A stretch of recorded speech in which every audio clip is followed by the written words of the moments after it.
ಎಲ್ಲ ಧ್ಯಾನ ಮಿತ್ರರಿಗೆ ಆತ್ಮಪೂರ್ವಕ ನಮಸ್ಕಾರಗಳು.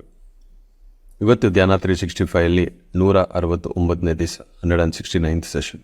ಗುರುಗಳಾದ ಬ್ರಹ್ಮಶ್ರೀ ಪಿತಾಮಹ ಪತ್ರಿಜಿ ಅವರಿಗೆ, PSSM ಪಿರಮಿಡ್ ವರ್ಲ್ಡ್ ಫೌಂಡೇಶನ್ ಎಲ್ಲರಿಗೂ ನಮಸ್ಕಾರ. ಪ್ರತಿ ಒಂದು ದಿವಸ ಧ್ಯಾನದಲ್ಲಿ ಕುತ್ಕೋಬೇಕು ಅಂತ ನಾವು ಕುತ್ಕೊಳ್ತೀವಿ. ಆದರೆ 7 ಚಕ್ರಗಳಲ್ಲಿ, 7 ಲೋಕಗಳಲ್ಲಿ, 7 ಶರೀರಗಳಲ್ಲಿ, ಮನಸ್ಸಾಗಲಿ ಭಾವನೆಯಲ್ಲಿ ಈ ಎನರ್ಜಿ ಇವತ್ತು ಏನು ಮಾಡುತ್ತದೋ ಯಾರಿಗೂ ಗೊತ್ತಿಲ್ಲ. ಯಾವುದು ಅವಶ್ಯಕತೆ ಇದೆಯೋ ಅಲ್ಲಿ ಆ ಚೇಂಜಸ್ ಅನ್ನೋದು ಬರುತ್ತೆ. ಇವತ್ತು ಒಂದು ಚಿಕ್ಕ ಕಾನ್ಸೆಪ್ಟ್ ಹೇಳ್ತೀನಿ, ನನ್ನ ತುಂಬ ಫೇವ್ರೆಟ್ ಕಾನ್ಸೆಪ್ಟ್. ಮನಸ್ಸು ಬಗ್ಗೆ ಈ ಕಾನ್ಸೆಪ್ಟ್ ನಾನು ಹೇಳ್ತೀನಿ. 3 ವಿಧಗಳಾಗಿ ಮೈಂಡ್ ಅನ್ನೋದು ಇರುತ್ತದೆ. Weak mind, balanced mind, strong mind. ಮನಸ್ಸು ಒಂದೇ, ಅದರಿಂದ ಬರೋ ಆ ಪ್ರಕಂಪನೆಗಳು ಅಂದರೆ ಆ ವೇವ್ಸ್ ಅನ್ನೋದು, ಆ ಪ್ರಕಂಪನೆ ಯಾವ ಒಂದು ಇಂಟೆನ್ಷನ್ ಇದೆಯೋ, ಎಷ್ಟು ನಮ್ಮೊಳಗೆ ಎನರ್ಜಿ ಇದೆಯೋ ಆ ಒಂದು ವೇವ್ಸ್ ಅನ್ನೋದು ಚೇಂಜ್ ಆಗುತ್ತೆ. ಒಬ್ಬರು ವೀಕ್ ಮೈಂಡ್ ಇದ್ದಾರೆ, ಏನೇ ಒಂದು ಸಿಚುವೇಶನ್ ಬಂದ್ರೇನೋ ಆ ಪ್ರಕಂಪನೆ ಯಾವುದೇ ಬಂದ್ರೂ ಪ್ರಾಬ್ಲಮ್ ಅಂತ ಹೇಳ್ತಾರೆ.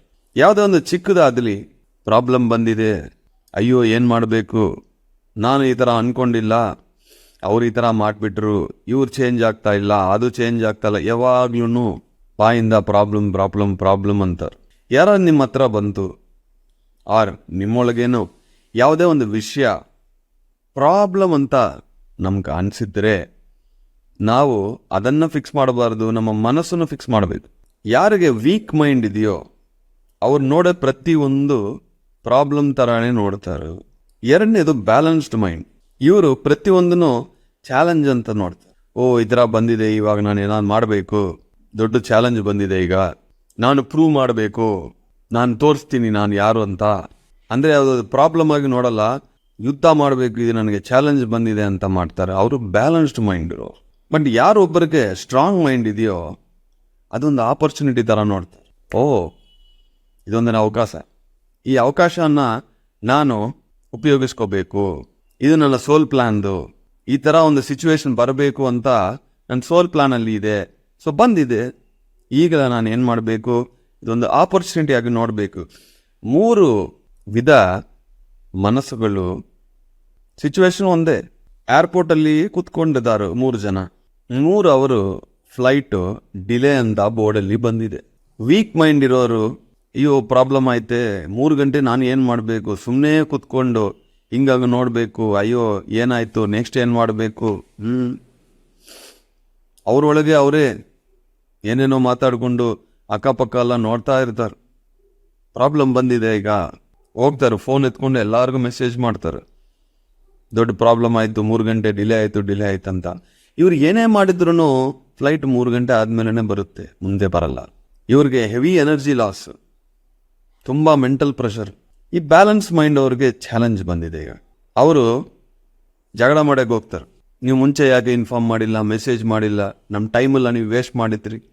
ಇವರು ಜೊತೆಗೆ 4 ಜನನ ಕರ್ಕೊಂಡು ಹೋಗಿ, ಅಲ್ಲಿ ಇದೊಂದು ಚಾಲೆಂಜ್ ಬಂದಿದೆ, ನಾವು ಏನಾದರೂ ರಿಸಾಲ್ವ್ ಮಾಡಬೇಕು, ನನಗೆ ಕಾಂಪನ್ಸೇಷನ್ ಕೊಡಿ, ಒಂದು ಜ್ಯೂಸ್ ಕೊಡಿ, ನನಗೆ ಒಂದು 2 hours ಮಲ್ಕೊಳ್ಳೋಕ್ಕೆ ಬೆಟ್ಟು ಕೊಡಿ, ನೀವು ಯಾಕೆ ನನಗೆ ರೀಫಂಡ್ ಕೊಡಿ, ಅರ್ಥ ಕೊಡಿ, ಬೋನಸ್ ಕೊಡಿ ಅಂತ ಇವ್ರಿಗೆ ಚಾಲೆಂಜ್ ಬಂದಿದೆ.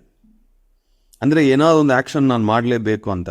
ಇವ್ರಿಗೂ ಎನರ್ಜಿ ಲಾಸ್ ಆಗುತ್ತೆ, ಬಟ್ ಪ್ರಾಬ್ಲಮ್ ಅಂತ ನೋಡ್ತಾರಲ್ಲ ಅವರಿಂದ ಇವ್ರಿಗೆ ಕಮ್ಮಿನೇ ಆಗುತ್ತೆ.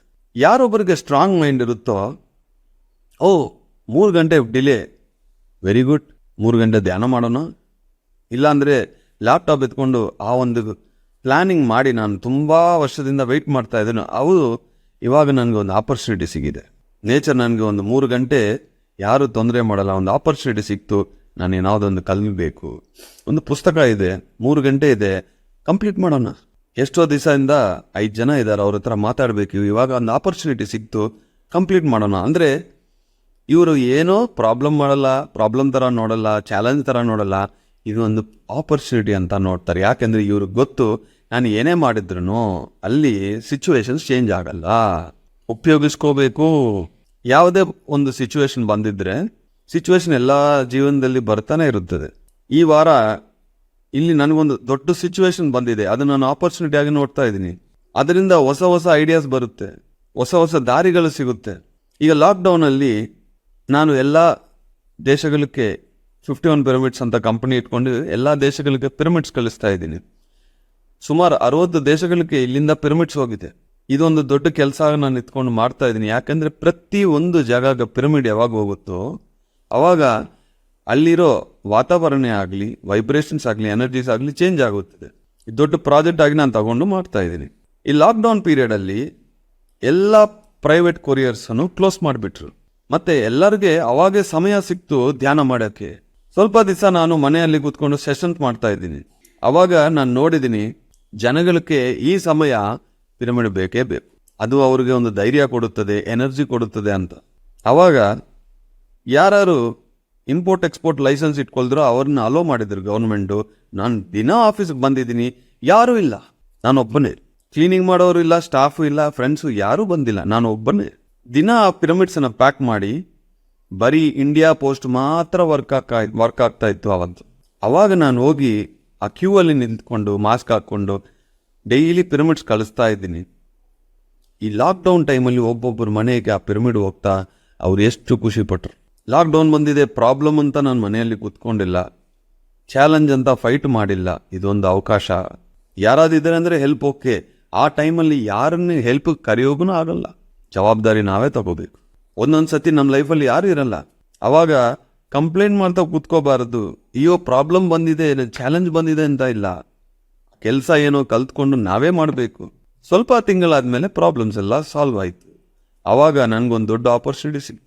ಅಂದರೆ ನಾನು ಏನು ಹೇಳಕ್ಕೆ ಬರ್ತಾ ಇದ್ದೀನಿ ಅಂದರೆ, ಸಿಚುವೇಶನ್ಸ್ ಚೇಂಜ್ ಆಗಲ್ಲ, ನಾವು ಚೇಂಜ್ ಆಗಬೇಕು, ನಾವು ನೋಡೋ ರೀತಿ ಚೇಂಜ್ ಆಗಬೇಕು. ಅವಾಗ ನಮ್ಮ ಶಕ್ತಿ ವೇಸ್ಟ್ ಆಗಲ್ಲ, ಇನ್ನೂ ಹೆಚ್ಚಾಗುತ್ತದೆ, ಹೊಸ ಹೊಸ ಐಡಿಯಾಸ್ ಬರುತ್ತದೆ. ನೇಚರ್ ನಮಗೆ ಕೊಟ್ಟಿರೋದು ಒಂದು ಗ್ರೇಟ್ ಆಪರ್ಚುನಿಟಿ. ಪ್ರತಿ ಒಂದನ್ನು ನಾನು ಆಪರ್ಚುನಿಟಿ ಥರನೇ ನೋಡ್ತೀನಿ. ತುಮಕೂರು ಯಜ್ಞ ನನಗೊಂದು ಆಪರ್ಚುನಿಟಿ, ಮೈಸೂರು ಯಜ್ಞ ನನಗೊಂದು ಆಪರ್ಚುನಿಟಿ, ಕೂಡಲ ಸಂಗಮ ಕಾಂಟ್ರಿಬ್ಯೂಟ್ ಮಾಡಿದ ಅದೊಂದು ಆಪರ್ಚುನಿಟಿ, ಈ 11 ಗಂಟೆ ಸೆಷನ್ ಇದು ಒಂದು ಆಪರ್ಚುನಿಟಿ. ಪ್ರತಿಯೊಂದನ್ನು ಒಂದು ಆಪರ್ಚುನಿಟಿ ಥರ ನೋಡೋದು ನಾವು ಕಲಿಬೇಕು. ಅವಾಗ ಮೈಂಡು ವರ್ಕ್ ಆಗುತ್ತದೆ, ಇಲ್ಲ ಅಂದರೆ ಕೆಟ್ಟು ಹೋಗುತ್ತದೆ. ಯಾರ ಹತ್ರ ನಾವು ಸಿಚುವೇಶನ್ ಶೇರ್ ಮಾಡಬೇಕು ಅಂದರೆ, ಜೀವನನ ಆಪರ್ಚುನಿಟಿ ಥರ ನೋಡ್ತಾರೆ, ಅವ್ರ ಹತ್ರ ಮಾತ್ರ ನನ್ನ ಲೈಫಲ್ಲಿ ಈ ಥರ ಸಿಚುವೇಶನ್ ಇದೆ ಅಂತ ಹೇಳಬೇಕು. ಅದಕ್ಕೆ ಅವ್ರು ಐಡಿಯಾಸ್ ಕೊಡ್ತಾರೆ. ನಿಮ್ಮ ಲೈಫಲ್ಲಿ ಒಂದು ಸಿಚುವೇಶನ್ ಇದೆ ಅಂತ ಒಬ್ಬರ ಹತ್ರ ಹೇಳಿದ್ರೆ, ಅಯ್ಯೋ ಇಷ್ಟು ಪ್ರಾಬ್ಲಮ್ ಬಂದಿದೆಯಾ ಅಂತ ಅವ್ರು ಮಾತಾಡಿದ್ರೆ ಅಲ್ಲಿಂದ ಹೋಗ್ಬಿಡಿ. ಯಾಕೆಂದರೆ ಅವರು ನಿಮ್ಮ ಮೈಂಡನ್ನು ಖರಾಬ್ ಮಾಡ್ತಾ ಇದ್ದಾರೆ. ಇಲ್ಲ ನೀವು ಫೈಟ್ ಮಾಡಬೇಕು ಅಂತಾರು, ಅವ್ರ ಹತ್ರದಿಂದನೂ ಹೋಗ್ಬಿಡಿ, ಅವ್ರ ಹತ್ರ ಮಾತಾಡ್ಬಿಡಿ. ಯಾರು ಸೊಲ್ಯೂಷನ್ ಮಾತ್ರ ನೋಡ್ತಾರೋ, ಯಾರು ಇದೊಂದು ಆಪರ್ಚುನಿಟಿ ಥರ ನೋಡ್ತಾರೋ ಅವ್ರ ಹತ್ರ ನೀವು ಫ್ರೆಂಡ್ಶಿಪ್ ಮಾಡಬೇಕು, ಅವ್ರ ಹತ್ರ ನೀವು ಶೇರ್ ಮಾಡ್ಕೋಬೇಕು. ಅವಾಗ ನೋಡಿ ನಿಮ್ಮ ಲೈಫ್ ಚೇಂಜ್ ಆಗುತ್ತದೆ. ಯಾವಾಗ್ಲೂ ಪ್ಯಾರೆಂಟ್ಸ್ ಮೇಲೆ, ಹಸ್ಬೆಂಡು ವೈಫ್ ಮೇಲೆ ಕಂಪ್ಲೇಂಟ್ಸ್ ಮಾಡ್ತಾ ಇರ್ತಾರೆ ಬಂದು. ನಾವು ಒಂದೇ ಪ್ರಶ್ನೆ ಕೇಳ್ತೀನಿ, ನೀವೇ ಚೂಸ್ ಮಾಡ್ಕೊಂಡಿದ್ರಿ ಮತ್ತು ಇವಾಗ ನೀವೇ ಕಂಪ್ಲೇಂಟ್ ಮಾಡ್ತಾ ಇದ್ದೆ, ಅದಕ್ಕೆ ಆನ್ಸರ್ ಬರಲ್ಲ. ಮೈ ಡಿಯರ್ ಫ್ರೆಂಡ್ಸ್, ಜೀವನವನ್ನು ಒಂದು ಆಪರ್ಚುನಿಟಿ ಥರ ಒಂದು 50 ವರ್ಷನೋ 70 ವರ್ಷನೋ ಈ ಶರೀರ ನಮಗೆ ಈ ನೇಚರ್ ತಾಯಿ ಕೊಟ್ಟಿರೋದು. ಇದರಿಂದ ನಾನು ಏನು ಮಾಡಬೇಕು, ಏನು ಕಲ್ತ್ಕೋಬೇಕು ಅಷ್ಟೇ. ಆಪರ್ಚುನಿಟಿ ನೋಡಿ, ಸಮಯವನ್ನು ವೇಸ್ಟ್ ಮಾಡಬೇಡಿ. ಬರೀ ಕಂಪ್ಲೇಂಟ್ಗಳು, ಬರೀ ಜಡ್ಜ್ಮೆಂಟ್ಸು, ಇವ್ರ ಬಗ್ಗೆ ಅವ್ರ ಬಗ್ಗೆ ಗಾಸಿಪ್ಸು, ಇದು ನಾವು ಶರೀರ ತಗೊಂಡು ವೇಸ್ಟ್ ಮಾಡ್ತಾ ಇದ್ದೀವಿ ಅಂತ ನನ್ನ ಅಭಿಪ್ರಾಯ. Thank you very much my dear friends.